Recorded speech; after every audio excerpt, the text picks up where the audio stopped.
After endless fake ghost TV shows, here at last is a documentary that presents the real evidence. Manu, are you there? Emily? Yes. Yes. Hello, Manu. The experiments featured in this program have been described by the scientists who witnessed them as some of the best evidence for life after death ever. We had 1,000 hours of continuous communication with the spirit world. Be quiet, be quiet, be quiet. Marie. For 5 years, the Scole Experiment continued to produce a vast range of extraordinary phenomena. More than in any other experiment in the history of the paranormal. It was witnessed by hundreds of visitors and monitored by a team of internationally renowned scientists and investigators. I must stress, it changes your paradigm. What they claim to have seen and recorded is so shocking that many will find it unbelievable. The table levitated and began to spin very rapidly. I'm not at all convinced that there is such a thing as life after death. In the US, we put psychic Alison Dubois, the inspiration behind the hit TV show Medium, to the test. Could she communicate with one of the leading Scole researchers after his tragic death? Is there a doctor in the house? And we meet this woman. I'll just never be this age again. She says she can pick up the voice of her dead son on this simple tape recorder. We also followed the Scole Group to Italy, where they conducted séances with Marcello Bacci, one of the world's most unusual mediums. For decades, grieving parents say they can talk to their dead children via his radio.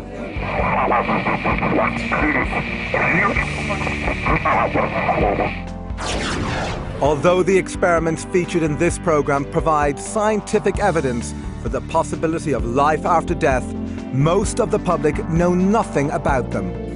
This is the first time both the Scole Group and Bacci have allowed their work to be shown together in a TV documentary. There has, in my view, never been anything like that at all, ever.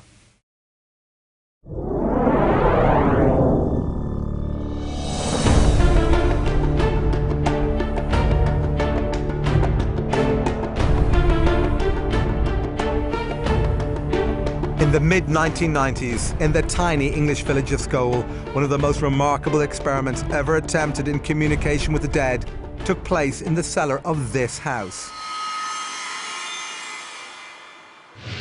The Scole Experimental Group who conducted these experiments consisted of Diana and Alan Bennett, two of Britain's most accomplished mediums, as well as organisers and investigators Robin and Sandra Foy. Hi, hello there. Nice to see you. For 5 years, twice a week, the group would meet in this tiny cellar. Here the Bennetts would go into trance, allowing what they say were the voices of the dead to speak through them. Yes, we hear it. Hello. Come on, friend. Come on, friend. We can hear you starting. But the Scole Group went far beyond this, achieving spectacular results in a claimed form of spirit communication known as physical mediumship. There's a wide range of phenomena that physical mediumship over the centuries has been supposedly able to produce. Objects levitating, chairs, tables, objects in the room. Apports and teleportation, in other words, things just dropping out of nowhere. Sometimes things disappearing and reappearing. Apparent spirit hands, apparent spirit forms. Things that people can see happening. There's an effect on real objective things based on, supposedly, the communication or contact between a medium and the spirit world. The spirits are using the medium as a conduit to cause these events to happen.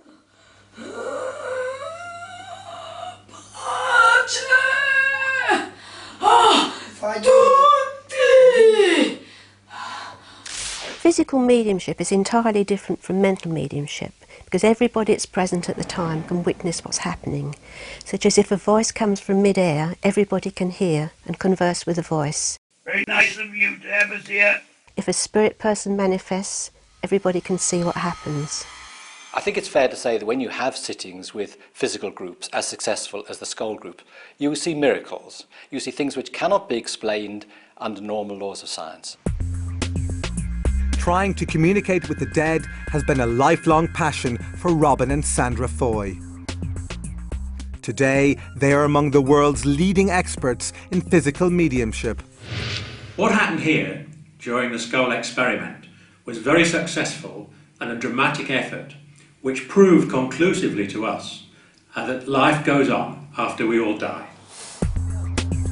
Diana and Alan Bennett have also participated in physical mediumship for decades. They joined the Scole Experiment in 1993. But both claim their astonishing abilities began long before this. My first discovery of being a medium was when I was a child. I used to see spirit. I used to hear things and be aware of things that other people weren't aware. When I was young, I saw spirits. Spirits that would come and show themselves to me.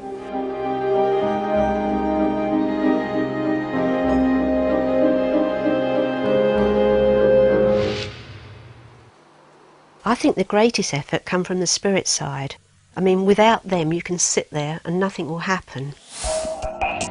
But a great deal did happen, more in fact than any other mediumship experiment ever conducted. And according to the Scole Group, this success was due to the efforts of a group of deceased personalities on the other side.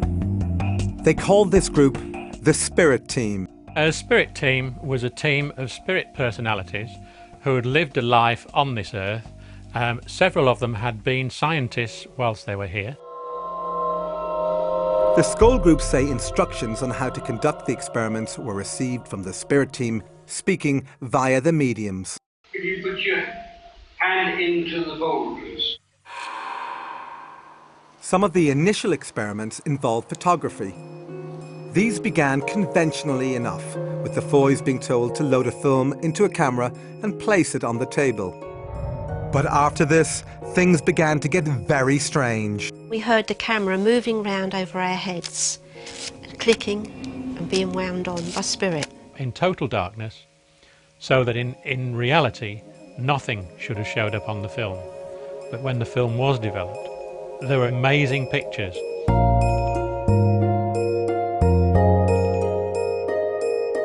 Wartime pictures of St. Paul's, of a bus that was blown apart in the Blitz. Quite amazing stuff. It was never explained to us exactly why we got these particular pictures, other than the fact that we had a separate photographic spirit team working with us at that stage, who were practicing their art and seeing what they could achieve. Some films contained images of faces, including human faces, in various stages of formation. There were a series that appeared to represent bubbles and various other things coming together, partial faces, etc. We were told that what we were seeing were areas of communication within the spirit world.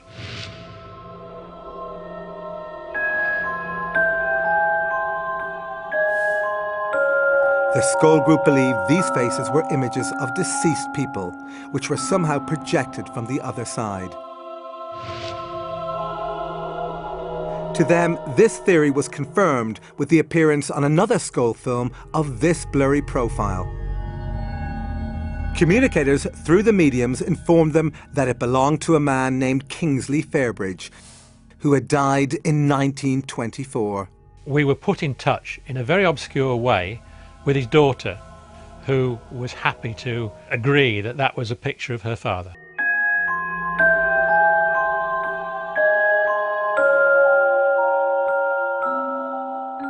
In the next experiments, the Scole Group say they were able to create these images not only in total darkness, but without the use of a camera.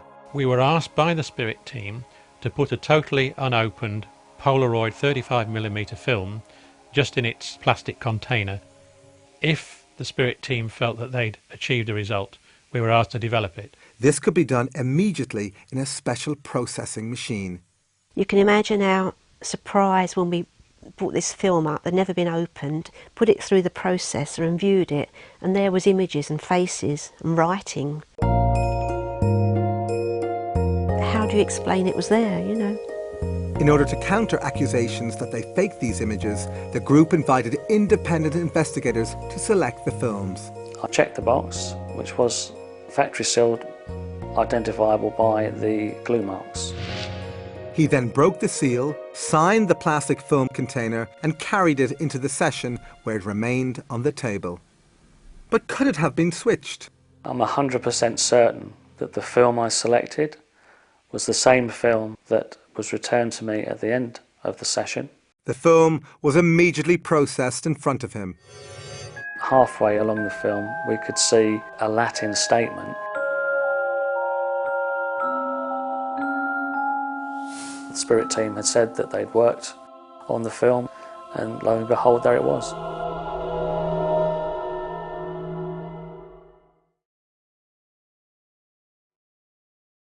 Do I believe in an afterlife? Yes, I do, completely. I had an experience where I met a medium on the street and she described my great-grandparents, my grandparents, my great-aunt, who have all passed away, their names, the way that they died, and told me that they were all around me and walking with me and never really have left me or never really leave any of us. So, completely believe in that.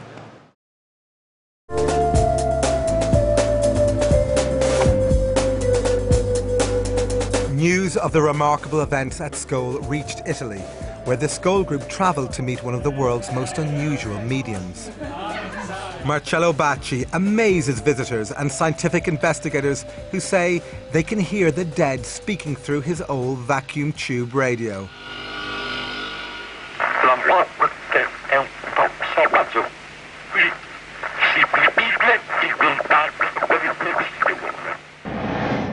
This extremely rare form of mediumship is also called direct radio voice, or DRV, and is virtually unknown to the public. With it, experimenters believe that two-way conversations with the dead are possible. But could the Scole Group communicate through Bacci's radio? Manu, are you there?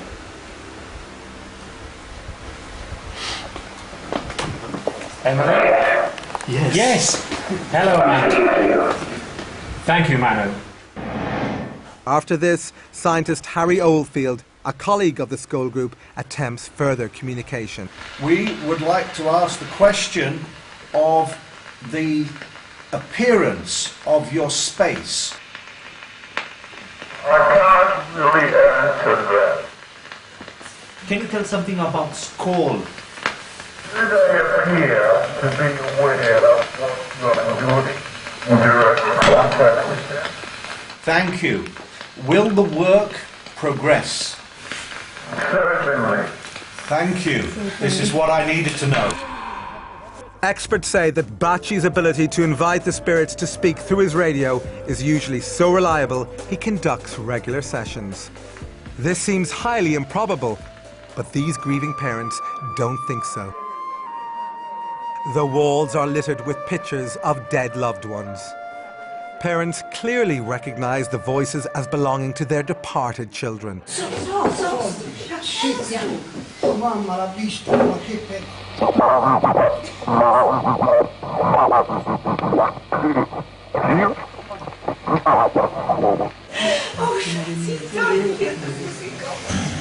Io sono certa che è mio figlio, così come le altre mamme, perché i ragazzi quando si presentano prima chiamano la mamma, il nome della mamma e poi il loro nome.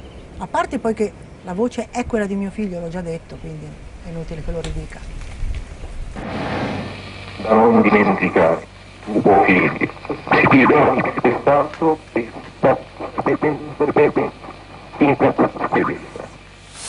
però nel tempo ho avuto delle prove che solo io potevo sapere e che hanno dato la mia, la mia sicurezza di che questa era la prova che mio figlio era ancora vivo.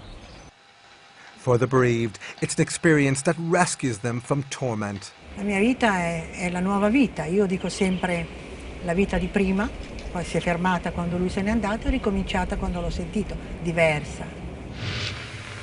We wish to know more with respect. sometimes where communication with others becomes more difficult. But are these radio voices just a clever hoax? Not according to scientists who have subjected Bacci's mediumship to a battery of tests. One of the leading Italian investigators is Paolo Presi, and his colleagues from Il Laboratorio, an organisation that uses the most stringent methods of science to investigate paranormal claims. He is a medium. Surely is a medium because all happen when he is present on the experiments. Using software endorsed by the FBI, Il Laboratorio have conducted voice print analysis. Like a fingerprint, a voice print is unique. It can therefore be used to determine someone's identity with near certainty. They compared voice prints from 2 audio samples. One was the voice of Chiara Lenzi, recorded before she died. The other came out of Bacci's radio after her death and was clearly recognised by her father. The comparison produced a 97% match.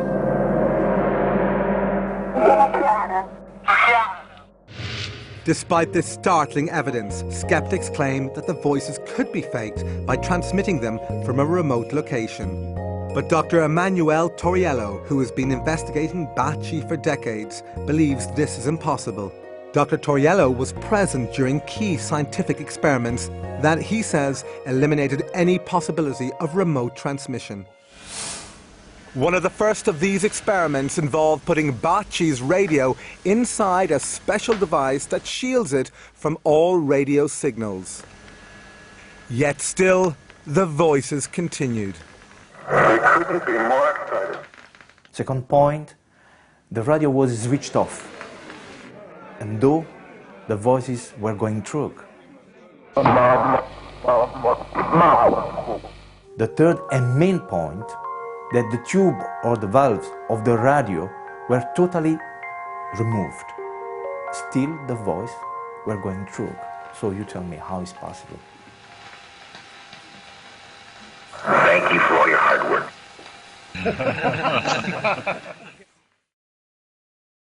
Do you believe in the possibility of life after death? No, I believe in a long, long sleep, baby. Back at Scole, the phenomena were continuing to progress. Nearly all of them took place in this tiny brick cellar, affectionately called the Scole Hole. It was here that the 2 mediums would go into trance, allowing what they say were deceased personalities to take over their bodies. Hello. But just how difficult was it to summon the departed? I think possibly we sat about twice a week for a year before we really got anything significant happen, you know, just minor phenomena up to then. But the group's determination and patience paid off. By 1995, visitors were reporting that the Scole Hole was alive with extraordinary phenomena.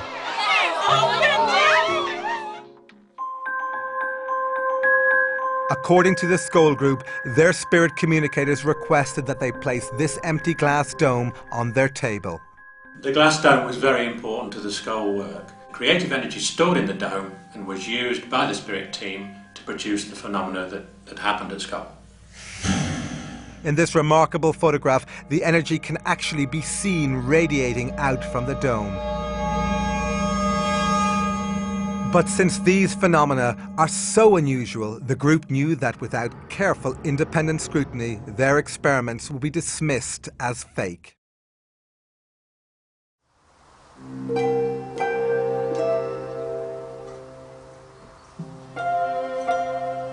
Therefore, the group allowed their experiments to be monitored by a team of scientists and paranormal investigators from the Society for Psychical Research, or SPR, based in London. For over a century, the SPR has specialised in examining paranormal phenomena in an unbiased and scientific way. Among its members have been some of Britain's most accomplished scientists, including a dozen Nobel laureates. Its investigators have exposed many fake mediums. they are not easily fooled. One of the leading researchers into Scole was veteran SPR member Montague Keane. Initially, we were all pretty sceptical because what had been claimed seemed so way out. Another key researcher was Dr. Arthur Ellison, an emeritus professor of electrical engineering and a former president of the SPR. No scientist of any kind would ever say that anything could not possibly happen. The third principal investigator was research psychologist Dr. David Fontana. Professor Fontana is one of the world's most respected paranormal investigators. Paranormal is that mysterious area behind the seen and the known world. And since most of the world is unseen and unknown, and most of the world is full of mystery, for me it's a fascinating and absorbing area. To preclude the possibility of fraud, these scientists were allowed to inspect the cellar and all its contents before and after sessions. All participants had to empty their pockets and leave their belongings outside. The cellar had only one entrance, and this door was kept locked during all sessions. Despite these precautions, the incredible events at Scole continued unabated, and the SPR investigators reported what they saw in graphic terms. We saw coloured lights, we saw materializations, we had direct voices, that is, spirit voices talking from the air. We were touched by the spirits. We saw a whole range of phenomena which could not be mistaken by three investigators such as ourselves. In the spirit of openness, the Scole Group allowed more investigators to scrutinize their sessions. These included leading scientists from several disciplines, even a professional magician. One of the scientists was the internationally renowned biologist and author, Dr. Rupert Sheldrake. Science has done very little to investigate the afterlife or reincarnation. Most materialists assume that both of them are impossible. So there's a kind of dogmatic denial by some scientists of the possibility of these things. But I wouldn't say that was a scientific understanding. I would say that was a dogmatic, ideologically motivated dismissal. The only way to have a scientific understanding is to do the research. We had a number of different professors of different disciplines to come, and sometimes they could test their expertise against the expertise on the other side. For example, Professor Archie Roy, who's an astronomer and specialises in the movement of celestial bodies, had a discussion with the other side about celestial mechanics. And he said afterwards that he thought there were only about half a dozen people in the country who would know exactly what they were talking about. Such evidence is gold dust to researchers, as it is unlikely to have been fabricated by the mediums who possess no academic training in this area. Although the scientists found this sort of evidence impressive, they still needed to eliminate any possibility of fraud taking place under the cover of darkness. Therefore, the Scole Group devised several controls to help eliminate this possibility. One of these controls involved all participants wearing luminous wristbands. These bands were attached with Velcro, so they could not be removed without attracting attention. They also requested the use of night vision equipment. We persistently asked them to accept infrared cameras, and they said not yet. It would interfere with the energy in some way. So we had to accept this with great reluctance. We were told that this phenomena could be developed in the light, but if it were, it would take an awfully long time to produce, years and years, rather than a few months that it actually took us. Critics saw this insistence on darkness as an excuse to hide fraud, but participants to the Scole experiment were not always in total darkness. Whoa, look at you!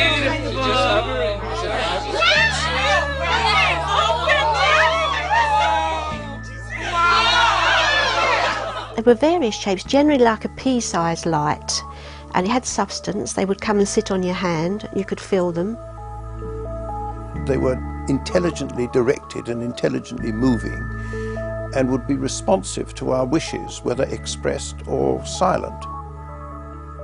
The gyrations were sometimes so rapid that it almost left like a circle of light going over here and over there. Sometimes two lights would appear and just stare at me within inches of my eyes. I thought at first that the lights must be small light-emitting diodes suspended on the end of nylon fishing line. Then suddenly a light would start to do a tap dance on the table, bouncing up and down on the table, and you could hear it click as it rebounded from the table, and suddenly it went pop, went through the table and came out the other side. Now, no nylon fishing line explanation would account for it going through an apparently solid, well, it was a solid object, a table. The lights also had another rather strange trick up their sleeve, if I may talk about lights as having sleeves, and that was to pass through bodies. I was actually used as a guinea pig in the early days to see how it felt and to develop the phenomena. And this light would actually enter through my chest, and then 3 minutes later it would probably pop out of the arm or something and disappear across the room. This was being developed to produce a healing phenomena. I have this bad knee, and at one point we had a light that was moving around the room and rested on my knee for a minute and suddenly moved inside my knee. Yeah, she just went into my bad knee. I could feel it moving around in my knee, and then all of a sudden shot out the back of my leg and took off. The pain was greatly reduced, and the swelling that had been in it that day was gone, and that was a huge, wonderful thing to happen. Visitors declared themselves delighted by these displays, but they were astonished to hear voices of what they say were spirit personalities talking through the mediums. We had 1,000 hours of communication during the Scole Experiment, 1,000 hours of continuous communication with the spirit world. Be quiet, be quiet, be quiet. Emily, when did you live on the Earth? Oh, a long time ago now. 19th century? Yes. In this dramatic form of spirit communication, the mediums go into trance, during which time, they say, spirits take over their bodies and speak through them. It's the love that connects people. Right. And the rest doesn't matter a jot. So what's it like to supposedly talk to the dead in this way? It becomes very natural, and actually talking to somebody who is deceased, if you like, is a natural thing, purely and simply because it's the same as you talking to me here in this room at this very moment. There's no difference other than the fact that we are aware that they're no longer in this world. And not be frightened in any way. But could the mediums have just been acting? The researchers didn't think so.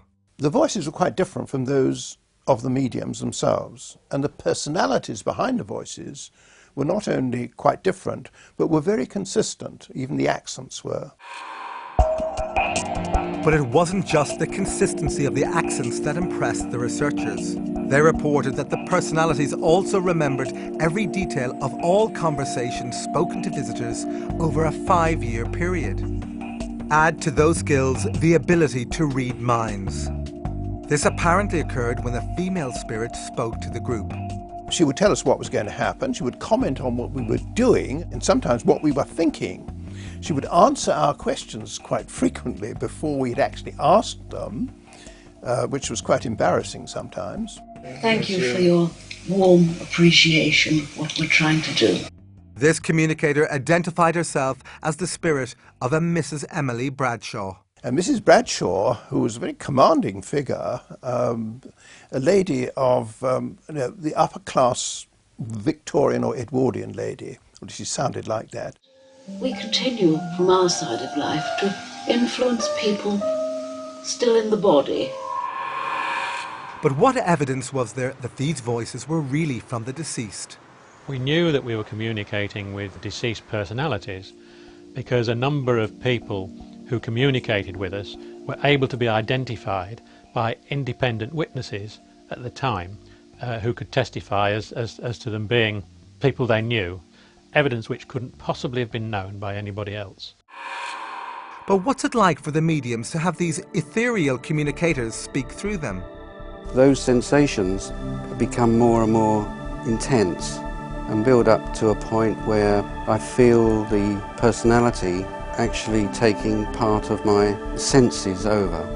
I become more and more unaware of my own body and also more and more unaware of my own thoughts.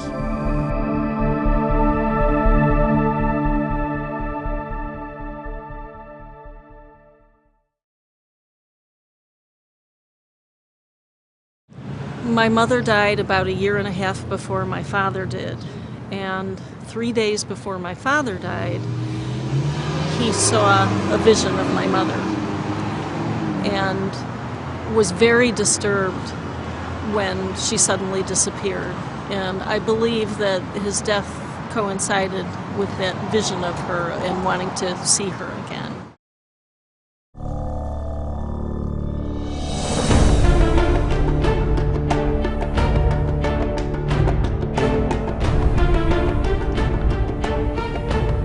Back at Scole, visitors reported seeing and especially hearing these objects materialize from out of nowhere. In the language of physical mediumship, these objects are called apports. An apport is an object which is quite solid, which is brought from one location to another during an experimental session, but in so doing apparently passes through solid walls, doors, etc. Well, the total number of apports that we had during the experimental sessions was about 80 or even more.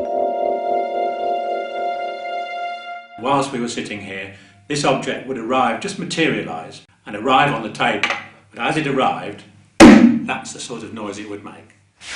Despite the fact that witnesses heard a loud bang every time an apport arrived, no matter how small, skeptics have dismissed this phenomenon as objects merely thrown into the air. But the appearance of these apports are not so easy to explain away. These newspapers arrived in pristine condition, despite having originated in the 1940s. But who might have sent it to the Scole Group, and why? The answer arrived, they say, when dead British medium Helen Duncan spoke to them via one of the mediums. During World War II, Duncan's life was ruined when she was arrested and imprisoned for practicing mediumship. As she described her ordeal to the group, this newspaper allegedly appeared out of nowhere. To their astonishment, displayed prominently on its front page was the story of Duncan's trial and conviction. I think she suffered greatly through her mediumship, and she was really coming to wish us well, and she bought the newspaper as a sign of a very turbulent time in her life. The scientists knew that an old newspaper could easily be copied and printed onto modern paper, so Montague Keane had the suspect newspaper analysed. We took it to the leading research station in England, indeed in the world, on paper and printing, and it was absolutely clear from their report that first of all it was done on letterpress, which has gone out of existence virtually since the early 1970s, I would say. It was newsprint produced during wartime, which lacked certain chemicals which you couldn't get hold of. So this was a genuine article which appeared 50 years after the event, but no one has been able to explain how it got there.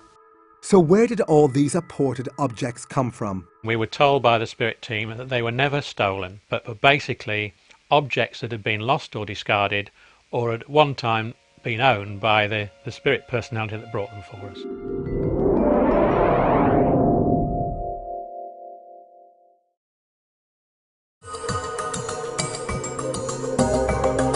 Back in Italy, we were given unique access to film one of Bacci's private séances. But Tim, now you have to sit somewhere and sit, not in my back, not in my back.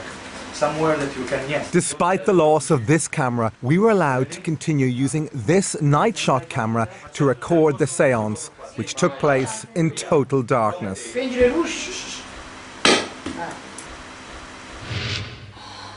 As the séance progressed, the medium went into trance.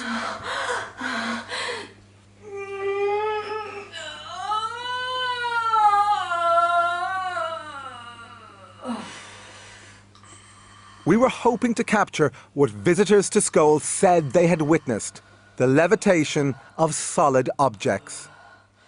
However, minutes later, we were asked to switch off the night shot camera. But secretly, we kept it running. And what we captured was truly astonishing. This heavy oak table rose into the air.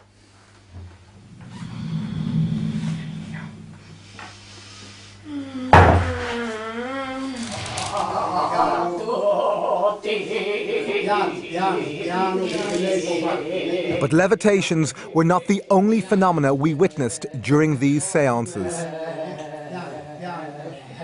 Like the Scole Experiment, visitors to Bacci's centre say they have received apported objects. This woman is one of them. Questo è un apporto che ho ricevuto al centro Bacci. Al centro Bacci succedono spesso queste cose ed è incredibile. Uno potrebbe dire uno le hanno messi là, se lo sono inventati, ma non è così, perché chi l'ha vissuto sa che questo è vero. Once again, we were permitted to use night shot cameras in the hope of capturing the arrival of an apport. We were not disappointed.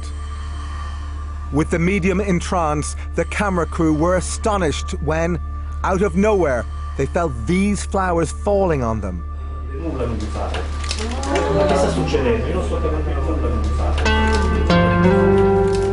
Che sta succedendo? Io non sto capendo bisogno di With the lights on, people reacted in amazement at just how many flowers had appeared. This one is gone in his hand. Sì, così. Così, proprio in mano. Così. As they collected them, we continued our filming. See, that's been ripped. That's been ripped. See, it is fresh. Although we saw no signs of trickery, this séance was not conducted under controlled conditions. Therefore, critics could claim it was possible for someone to have thrown the flowers into the room.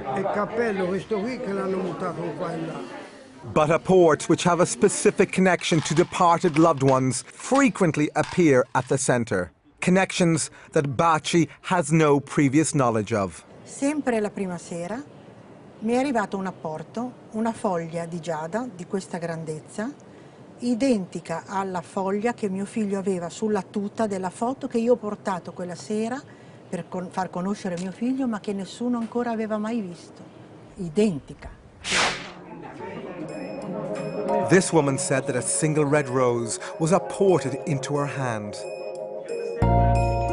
She was also convinced it came from her dead son, because every week, she told us, she placed an identical flower on his grave.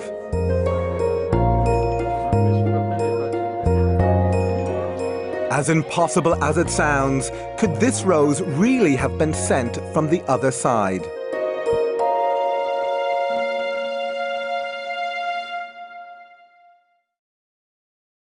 I'm not sure that I do believe in the afterlife. I think it's because I'd like to have final rest when I die rather than have to think about coming back as something else.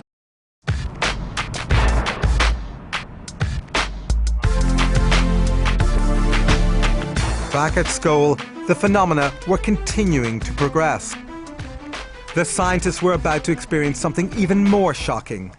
Another thing that happened was that a hand materialized and sort of glowed. And there was this disembodied hand floating around. When I told some of my friends about it, they said it sounded just like the Addams Family. And I commented to the medium, I said, oh, I can see a disembodied hand.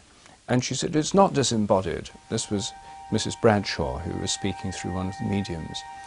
And I said, you mean there's an invisible body attached? And she said, precisely. And then she said, would you like it to touch you? And I said, yes. So she said, well, ask it. So I said, hand, will you touch me? And so the hand went round behind me and it tapped me on the shoulder. But could these hands have been hoaxed? This visitor who felt the truncated length of a disembodied arm didn't think so. And I was so startled, I moved my hand and it traveled right up a sleeve. There was a sleeve, like a cotton sleeve, very much like this, right up to the shoulder, and then it just stopped. There was nothing beyond where the shoulder would have been. It was a really amazing experience. See the hand? Oh, yes, yes, oh, yes. You see the hand? Yes, yes, the hand. Finger pointing. Stretch the finger pointing on the hand. Oh, I see it, yes. Sometimes we would be touched by these hands. Sometimes we would invite them to touch us. Sometimes they would touch us on our knees, let's say, or on our feet, which, as it was a fraud-proof table, were inaccessible to the mediums themselves. So what's it like to touch one of these spirit hands? It felt cool, but not cold. It didn't feel clammy, it didn't feel slimy, it felt like a normal human hand, and it grasped my hand firmly. The unseen communicators told the scientists that they usually materialized a hand or an arm because it was easier than materializing a full body. But some cases of full bodies being materialized were reported. I had the presence, the physical presence, of my mother, my father, and my sister, all in solid form, standing in front of me, all of whom I was able to hold, to embrace, carry out conversations with them. I've witnessed it so many times, it just becomes a normal thing. Normal is a word strained by the experiences of the Scole Experiment. And there was nothing normal when patches of light floated over the scientists' heads and slowly changed into spectral forms. The diffuse patches of light would take the form just of a human face, moving round the room with the direct voice, very, very faintly, coming from the diffused patch of light, and the lips moving, again, very faintly. As I stared at the face, it was noticeably smaller than a normal size head. But within the face itself, features were clearly visible. We could see the glistening of the eyes, we could see the eyes moving. And even more remarkable forms were to appear. They looked like angelic forms. That was under my hands. Oh my goodness, look at that! And I was very fortunate that one came and landed on my hand.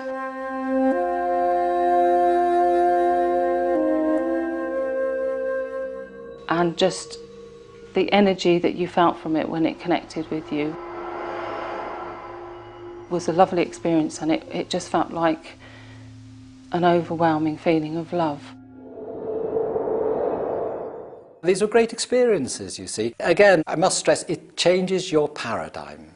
You go in thinking none of this can be true, but after experience, after experience, after experience, it gradually dawns on you, hey, there's something going on here that we can't explain by normal scientific laws, but which nevertheless exists.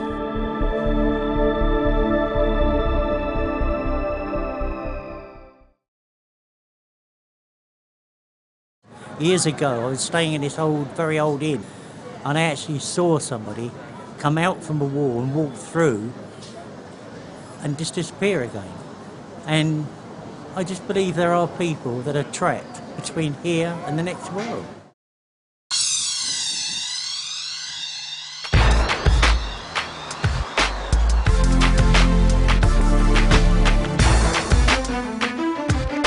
The experiments featured in this program have been described by the scientists who witnessed them as some of the best evidence for life after death ever.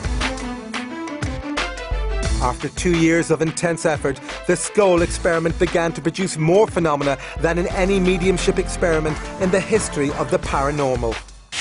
Their initial claims were that they were in contact with a group of deceased entities who were producing, with their help, a number of pictures of either deceased persons or strips of films, which they claimed to be produced without any cameras and in the dark. To eliminate any possibility of hoaxing, the scientists brought their own film and locked it in a specially designed security box. The box was held in the hands of the investigators so that no one could get at it. And then immediately afterwards, we would take it out of the box ourselves so that no one else touched it, and then develop it ourselves in a special machine. Despite all these precautions, the experiments continued to produce the incredible images seen here.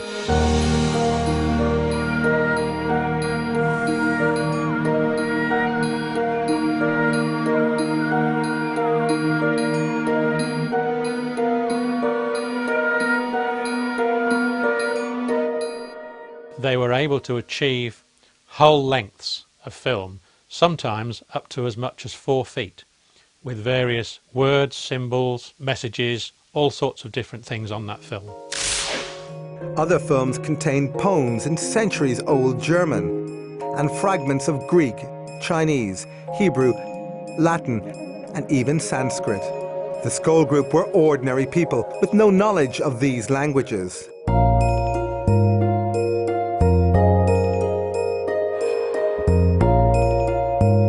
did these films have a purpose?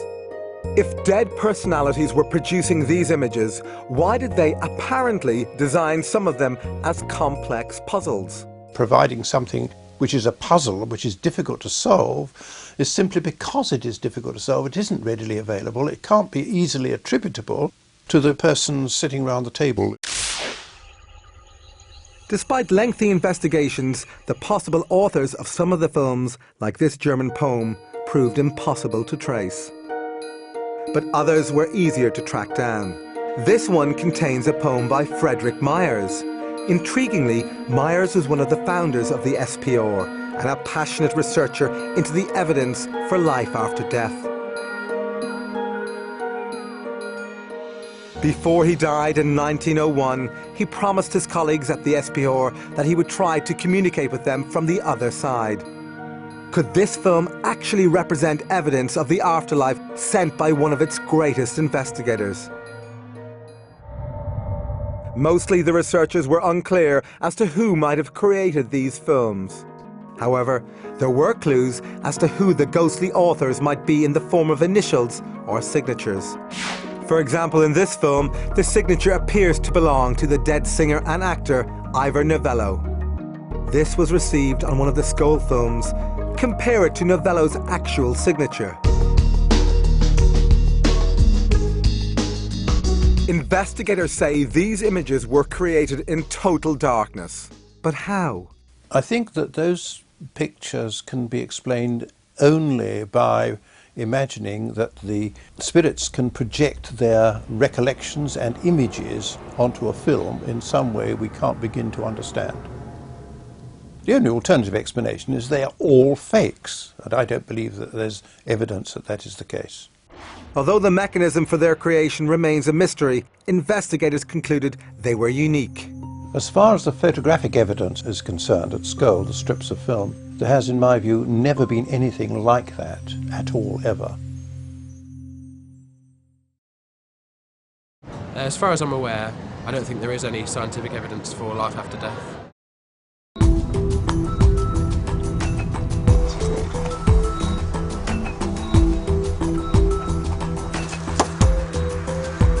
Spurred on by the photographic experiments, the Scole Group began a series of video experiments called Project Alice, after Alice through the looking glass. Their ambition was nothing less than to try and capture moving images sent from the spirit world. The Scole Group insists that instructions on how to position the camera and mirrors came from their spirit communicators. They were told to set up a video camera in the dark cellar, aim it at a pair of mirrors so that it could only film its own viewfinder. While it was recording, nothing unusual was seen. But when the tape was played back, these remarkable pictures appeared. We had images on the video, sometimes of what looked like a tunnel of light. Other times, spirit faces were coming towards us. Sometimes what appeared to be a doorway moving.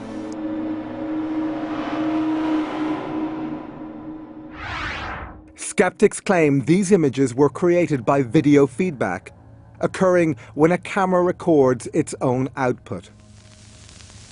But scientists have ruled this out. Video feedback doesn't produce this kind of result.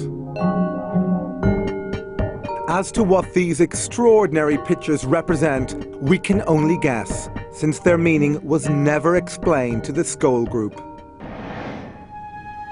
This video, also totally unexplained, appears to be a ghostly face with moving eyes.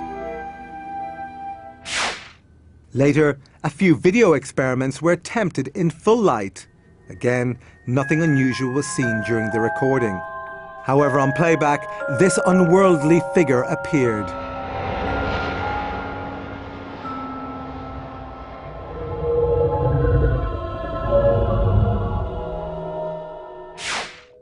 But was it possible for the Scole Group to have faked these images? Not according to the investigator who monitored these experiments, Swiss lawyer and businessman Dr. Hans Scher. There's absolutely no possibility that this film could have been prepared before, because I selected one of the video films which was in its original packaging, which I opened. I took the film out, I signed the film, and I put it personally in the video camera. He inserted it into the camera. We never touched at any stage the camera or the film. When we played the film, it showed at the beginning a number of bubbles of various colors.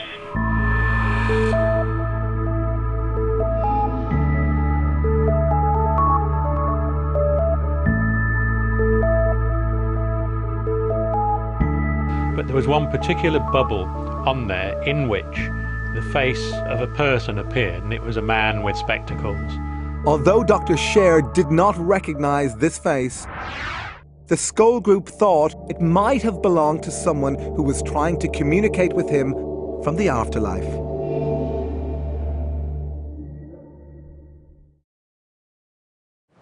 I have heard of the electronic voice phenomenon. I think it's actually one of the most disturbing and unnerving aspects of the notion of there being an afterlife. Attempting to capture spirit voices via technical devices like radios and tape recorders has a long tradition that goes back to the last century. Today, there are tens of thousands of people around the world who say they have captured the voices of the dead on simple tape recorders.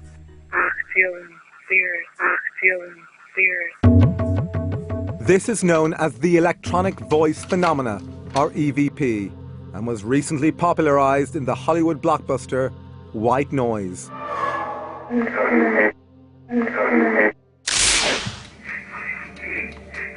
Despite the Hollywood treatment, EVP has been the focus of serious scientific investigation. One of the leading researchers is Alexander McCrae, an electronics engineer who has worked on communication systems for the space shuttle. He has been investigating EVP for decades. If somebody came up to me in the street and said, there's nothing paranormal about EVP, I would say, well, I've done at least 20 years and hundreds of experiments, and I know that it is a paranormal effect. Now, how many experiments have you done? But skeptics insist that EVP is nothing more than the random pickup of broadcast signals like radio and TV. To test this theory, McCrae tried to obtain EVP inside a laboratory that was fully shielded against radio and sound waves. This meant it was impossible to pick up any stray broadcast signals. So inside the laboratory you couldn't pick up anything, but yet the device still produced voices. Although this audio sample is hard to understand, the very fact it was recorded defies all known laws of science. One experimenter of EVP is Vicky Talbot, who lost her son Braden in a boating accident in 2001. Okay, I'm coming down into Wildcat Cove right now, which is the cove that my son departed from and did not return. Ever since then, she says she can record and recognize his voice using this digital recorder. Well, that's Braden. What has really convinced me is the way he speaks, the stress, the intonation. Sometimes he sounds exactly as he did in life. Happy New Year. He will use certain phrases that we used to use. He will say certain things that will identify himself as the person that he was in life. I am convinced, personally, that I am communicating with my son. Like visitors to Scole and to Bachi's centre, EVP practitioners find comfort in the belief that they can still communicate with loved ones. But even this conviction can't make up for the unbearable burden of losing a child. These just make me want to cry, just looking at him. He'll just never be this age again or do that again. What matters is the love that you have for your family. That's what really matters, and not to screw it up, and to remember they can be gone in a flash. You know, these other people, I feel so sorry for them because they have no way of communicating with those that they have lost. And they go around thinking, if only, if only, if only. I don't have to think that. And that's a good thing.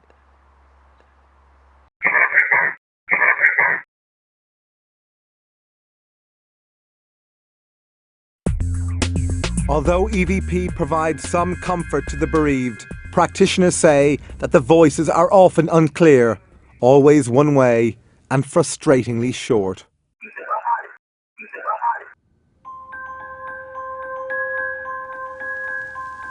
One way that we also communicated with spirit, and which was a very effective way, was by use of an ordinary, very cheap tape recorder whose amplifiers were used by the spirit team to carry on a two-way conversation with us. We inspected this machine and found it was completely normal. Earlier, its built-in microphone had been removed to eliminate the possibility of recording anything. When the machine, which contained a blank cassette, was activated, witnesses were astonished when they heard this voice asking them a question. Scole Experimental Group. Yes. Yes, Scole Experimental Group. Experimenting with audio equipment. Yes. Historic moment it is. The Scole Group say that their spirit communicators suggested ways of improving their experiments. For example, they told Professor Ellison, one of the SPR scientists, how to build a device for boosting communications via the tape recorder. But this information arrived in a very strange way.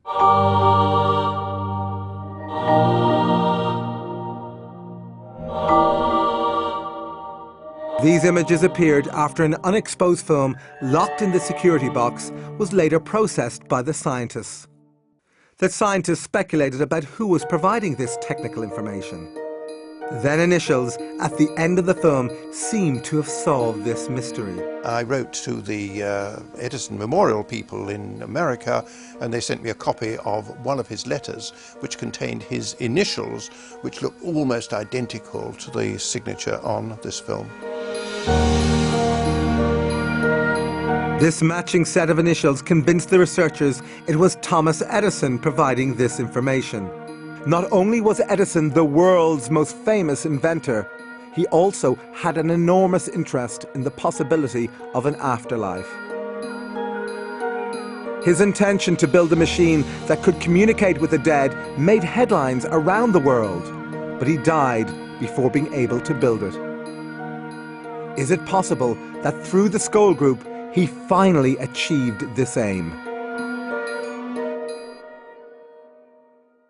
My understanding of life after death is what we've done here, the way we've affected people about us and things that we do, and it lives on through them.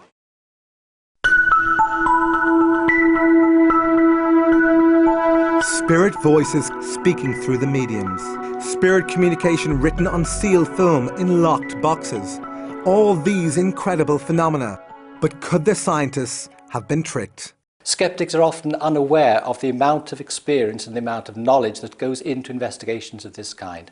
Between the three investigators, you could say we'd had 50 years and more. We know all the tricks. I don't see how it could be faked. It's impossible.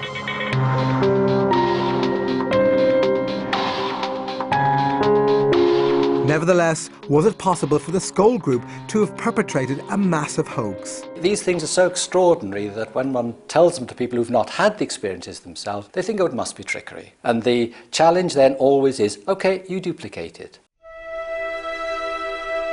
But so far, no one has been able to do this.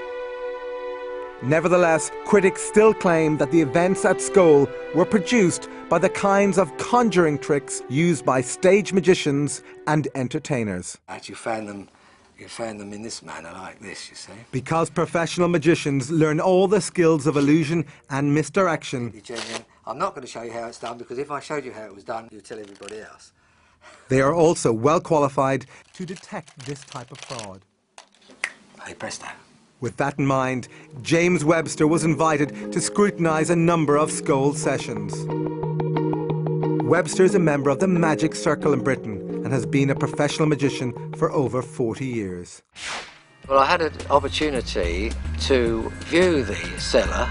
I could see no magic props or anything which made me feel inclined to think there was any hoaxing or trickery. But could he replicate the events at Scole? I could not do it myself as a professional magician, and I don't believe in any magician that I knew could do even the lighting, let alone the other phenomena that I witnessed. Any one of those in the cellar, I'd say they were wasting their time doing this here for nothing, when they could be earning $1 million out there on the stage.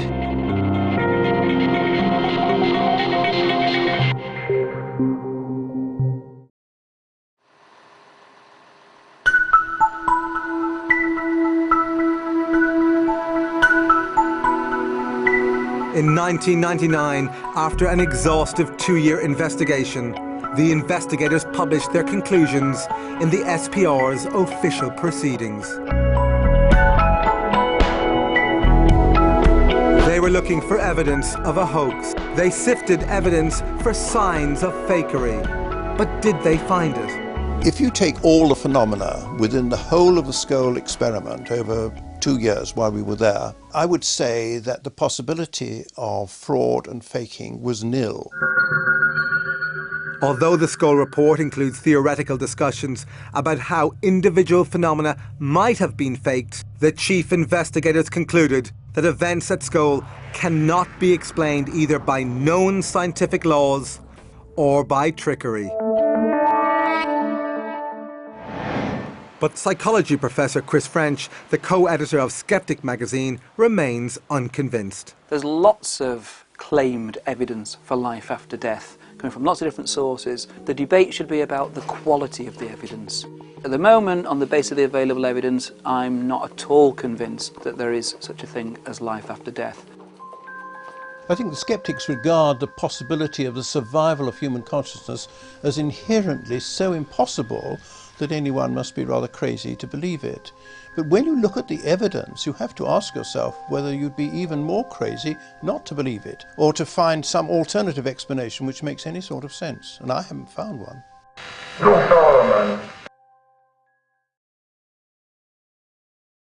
When we die, we go into another world. A lot of worlds. 3,665 worlds.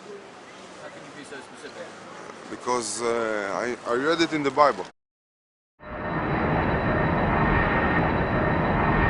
News of the amazing events at Scole spread around the world. In 1997, they were invited to hold sessions in 4 European countries and the United States. Some of the most successful sessions occurred in the Los Angeles home of Brian Hurst. We wanted to see whether it could also take place so many thousands of miles away from Scole, here in Southern California. Hurst's converted garage was the venue for 8 sessions. As many as 30 people attended each one. Oh, hi! Hello, Cynthia. Hi, nice how to are see you? you. Great. Before each session, investigators carefully inspected the room. Many people went in at different times before the sessions, and there was no paraphernalia, there was nothing hidden there at all.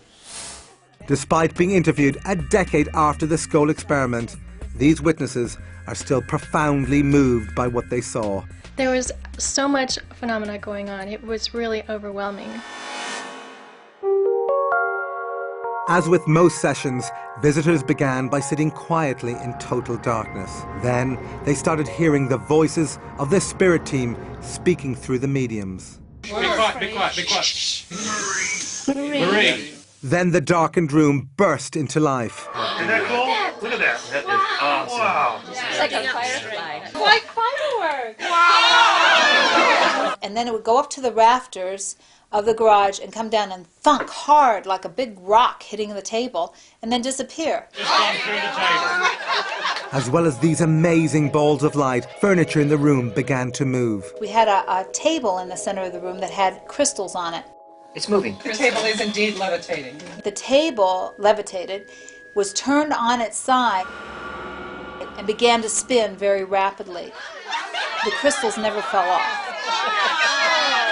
Even if there hadn't been crystals on the table, it would have been impossible to have turned the table sideways and rotated it with the speed at which it rotated. And we could see this because there were luminescent strips on the table. And it began to spin around actually so rapidly it almost looked like a pinwheel. As well as familiar spirit communicators, other voices the group say belong to dead relatives also attempted to communicate. We're several Someone for Shirley. Yes? Dad? Speak to him. Hi, Dad. I really do feel that my dad came and he was the one who put his hands on my shoulders. Oh. The way we were situated in the room, my chair was right up against a wall, and there was no way another person could be behind me.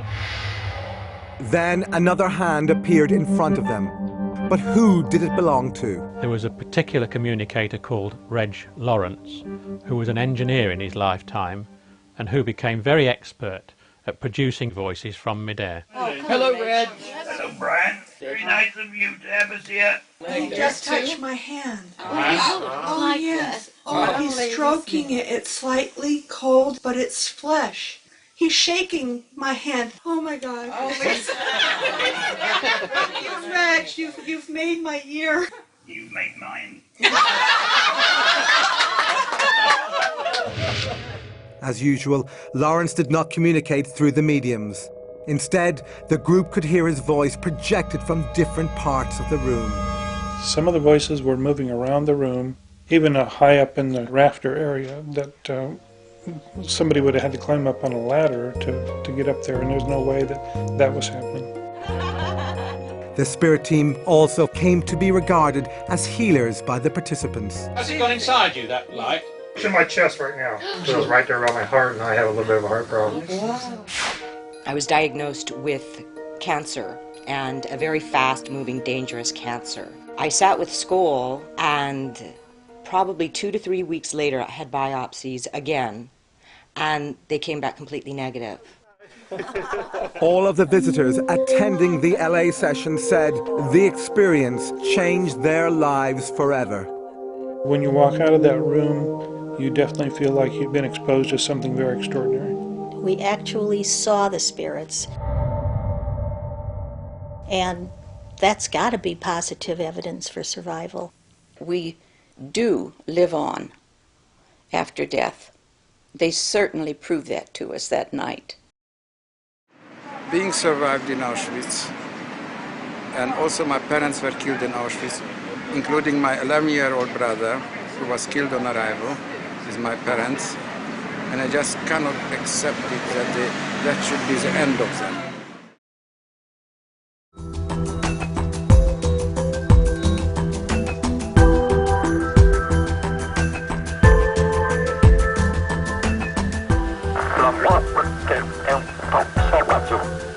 Previously, we have shown how experiments at Scole and with Bachi provide powerful evidence for life after death.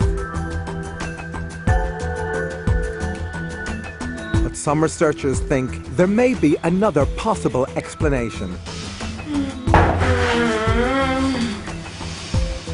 Could some of the remarkable events shown in this film be the result of human paranormal abilities like psychokinesis, the claimed ability of the mind to directly affect matter? There's an enormous amount of evidence for the existence of psychokinesis. In the laboratory, we're talking mainly about the evidence of human consciousness on random number generators and very small events that can be totally controlled. There is clear evidence that people can affect things. One of the most famous practitioners of psychokinesis, or PK, was a Russian housewife called Nina Kulagina. Kulagina was able to demonstrate her abilities under strictly controlled conditions in front of a team of scientists. Researchers who investigated her were convinced she was able to do this solely by the power of her mind. So could the Scole Group and their visitors unwittingly have created some or all of the phenomena using mind over matter? As an explanation, although it's not more than just simply a label to it, this is psychokinesis in physical mediumship. Whether it is a spirit working through someone, a spirit acting directly on an object, or the medium's mind causing the things to move. Say there were real mind over matter effects going on as opposed to conjuring tricks, then how do we know they were coming from the minds of the disembodied people rather than from the minds of the mediums who were sitting in the room? There is no definitive answer to this question. But the theory that these phenomena were due solely to psychokinesis from the living seems improbable, since PK produced in laboratories tends to be weak. Therefore, mind over matter from the living is unlikely to explain the huge range of phenomena featured in this film.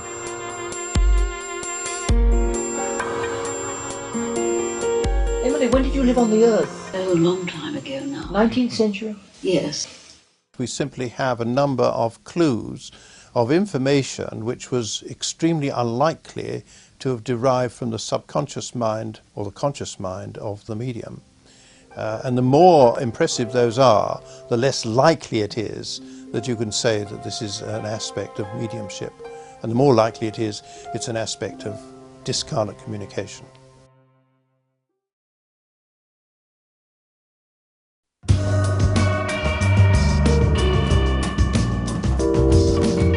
Previously, we travelled with the Scole Group to Italy, where they first met with Marcello Bacci. They say they were able to talk to the spirits via his radio. Come on, who's this? Come on, I'm here. Time stream. Time stream. But when the Scole Group visited Bacci in a later session, he was having problems. For months, hundreds of people who came from around the world in the hope of hearing their dead loved ones were bitterly disappointed. All they heard was static. Bacci was depressed. He feared he had lost his unique talent. Then, in an extraordinary piece of luck, as our cameras rolled in an interview with Bacci, the radio, which had been silent for so long, burst into life. Chiudete tutto! Cosa they're coming in the radio? They're coming in the radio.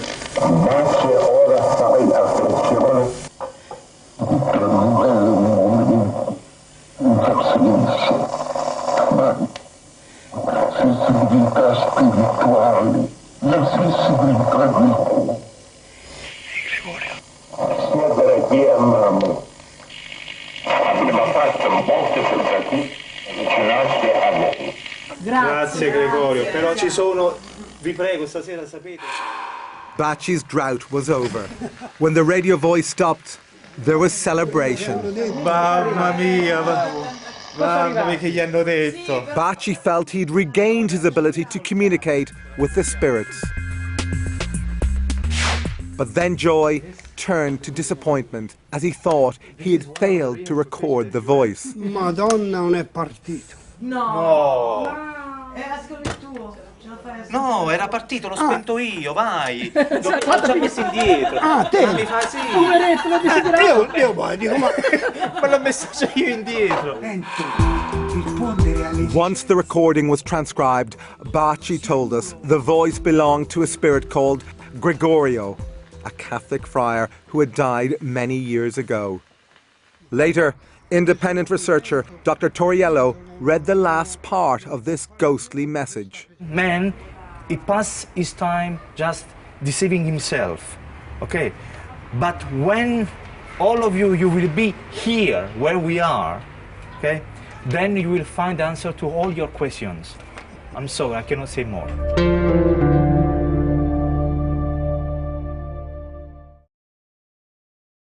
We do look down on our friends and loved ones after we die, until such time as we move on to some other dimension.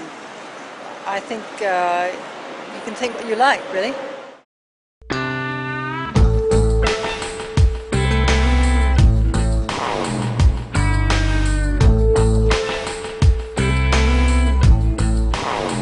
Despite the evidence from Scole and Batchy, most scientists still refuse to even consider the possibility that consciousness might survive death. Dr. Rupert Sheldrake, the internationally renowned biologist and Scole investigator, offers an explanation. There's a dominant materialism in science that grew up in the 19th century. It's become part of the culture of science, but it's really a dogmatic belief system rather than a testable theory.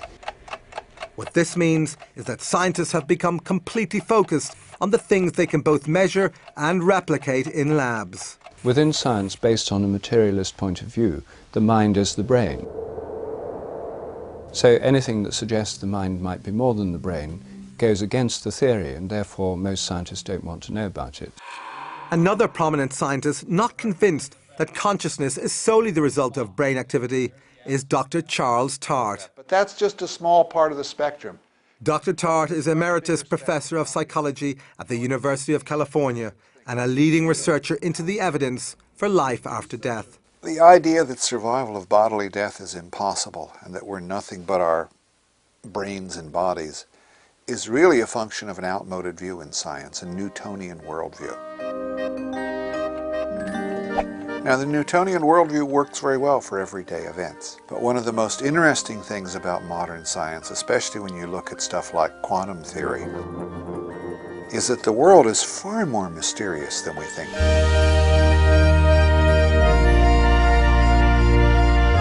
And we now have experimental evidence of what Einstein called spooky action at a distance, that we can instantaneously affect something in a distant part of the universe. That's really wild. If consciousness has any of the qualities of this quantum level of existence, then phenomena like survival of bodily death are probably not so mysterious after all.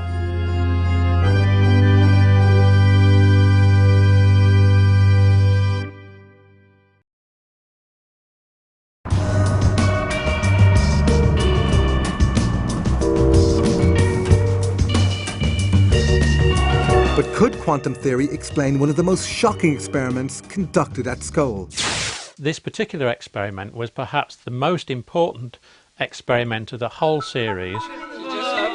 Previously, we showed how visitors reported seeing these balls of light appear before them. It's like fireworks. On this occasion, one of them flew inside a large quartz crystal. The crystal then levitated. We could see it glowing, and then descended into a Pyrex bowl. Then Arthur Ellison was invited to pick it up. He picked it up and satisfied himself that it was there and it was glowing, and he put it down again. He was asked right away to pick it up again. He tried to, and his fingers closed right over it. It had dematerialized. There's nothing there, yes, it looks the same, but there's nothing there. Then he was asked to pick it up again, and it rematerialized in his hand. Oh, I can feel the crystal now. Now this dumbfounded him. This is what finally convinced him that this was real, because it couldn't have been faked in any way. And he had his head right over the top of the bowl in order to ensure that no hand or no instrument could interfere with it.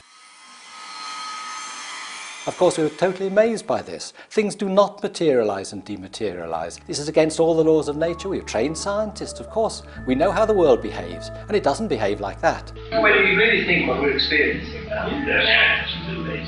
Miracle, yes.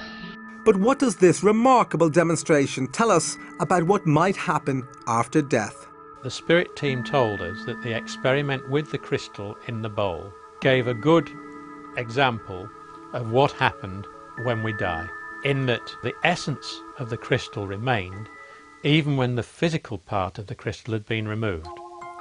Our bodies represent the physical part, but the essence of ourselves remains the same. This, if you like, can be termed the soul.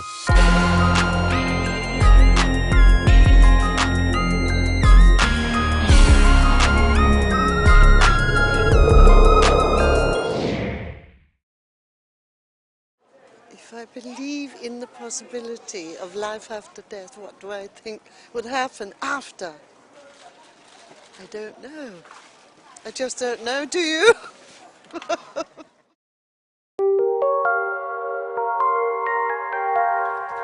Well, I don't particularly want to have anything other than pure death, and I would rather not believe in survival, but I find it impossible to be intellectually honest and not believe in survival.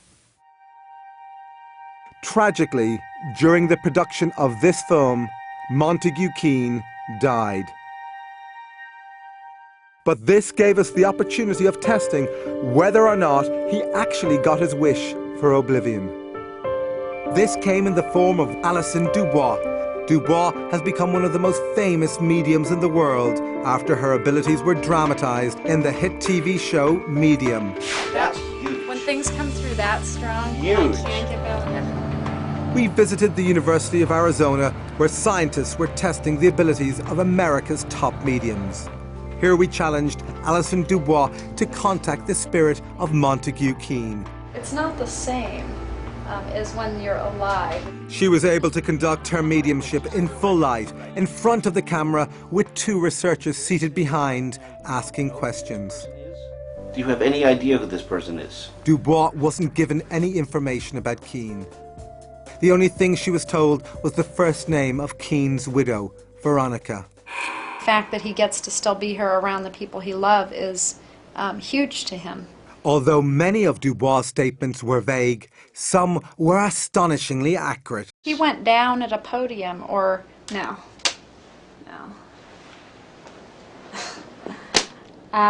He's showing a man falling at the podium, like, and falls, and he goes down at the podium. Okay.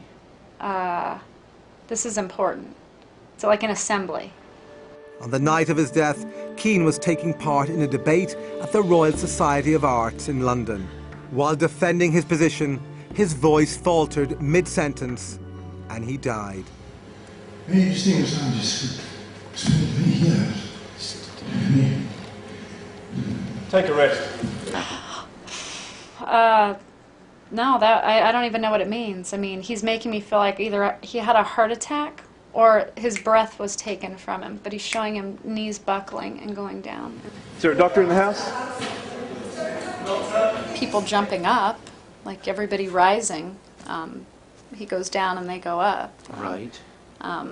Also, there would have been like a banner announcement or a banner hanging of what this conference was or whatever it was. He's kind of laughing and he's like, way to go out, you know, like way to leave this world, you know, right there and then. Dubois stated that Keen is now as interested in communicating with the living as he once was in talking to the dead. To try and understand better, like to understand the other side, what you guys are seeing that's right and what's not right, and almost to like try and help make that clearer. I do believe in an afterlife. I'm not sure what that life will look like if we just go back into the source, but I just kind of live my life like we'll see when we get there.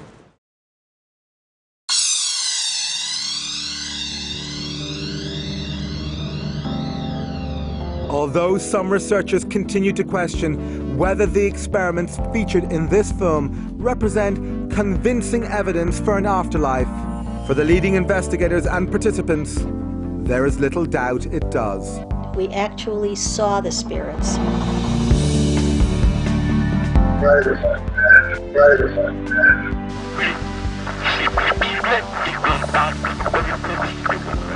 Emily, when did you live on the Earth? Oh, a long time ago now. 19th century?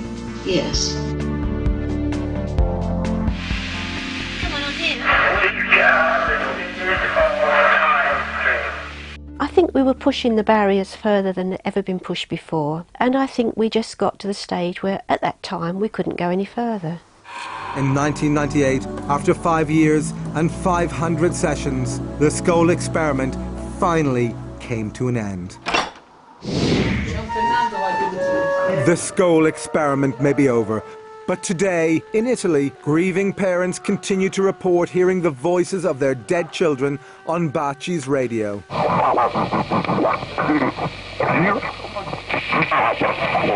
And Vicky Talbot says she continues to receive the voice of her deceased son, Braden, via EVP.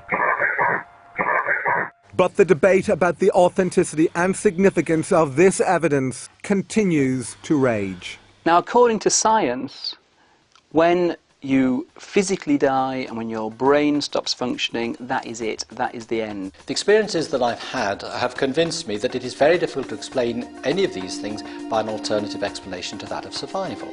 You're not going to win everybody. I mean, you're not going to be able to ever have everybody believe that there's another side. That's just not going to happen. I hope the significance of those experiments will literally be to make people think, to stop and think, and look at their own lives, to look at where they're going, perhaps to be better people.